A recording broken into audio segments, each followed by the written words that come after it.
ئەو شەو دڵخۆش بم لە گەڕەکی زەرگەتەی سلێمانی لە نێو گەنج و لاو وەرزشوان و جەماوەری سنوورەکەدا بووین بە هاوڕێتی کۆمیتەی هەشتی زەرگەتا بەشی وەرزشی مەڵبەندی سلێمانی هاتینە خزمەتیان لە نزیکەوە خولێکمان کۆتایی پێهێنا و لە نزیکەوە دیداری ئەو گەنج و لاو وەرزشوانانی دەڤەرەکەمان کرد سنوورەکەمان کرد کە خولی شەهید فەرەیدون بوو و وێڕای کۆتایی هێنان بە خولەکە پشتیوانی بۆردی وەرزش و پشتیوانی هاوسەرۆکان و یەکێتی نیشتمانی کوردستانمان بۆ گەنجانی سلێمانی گەڕێکی زەرگەتە و هەموو دەڤەرەکانێکی کوردستان لێرە دووپات کردەوە پێمان گوتن کە ئەوەی بە ئێمە بکرێ وەک بۆردی وەرزش و لاوان یەکێتی نیشتمانی کوردستان درێغی ناکەین. لە دوای ئەو نەخۆشیە بەڕاستی چەند ماوەیەک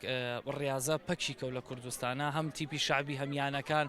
ئێستا من دەستخۆشی لە ڕێخەرانی ئەم خولانەکەم ساحەی بچووک بێ ساحەی گەورە بێ ئیتیحادی کوردستان بێ ئێستا دەستیان کردەوە بە خولەکان من زۆرم پێ باشە هەم بۆ تیپەکەی خۆم هەم بۆ جوڵەی وەرزش بۆ ئەکادیمیاکان بۆ یانەکان بۆ تیپی شعبی لێ ئێستا من زۆرم پێ باشە و پێم باشە ئەمانەم خولانە جۆرە خولانە زیاتر بێ تاوەکو زیاتر جوڵە بکەوێتەوە وەرزش لە کوردستانە.